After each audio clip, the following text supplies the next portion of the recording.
Eu estou na selva quando de repente vejo uma gata em cima de um penhasco.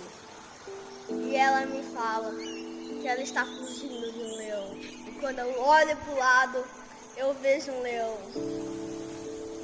Ele também quer subir, mas ela não deixa. Essa macaquinha.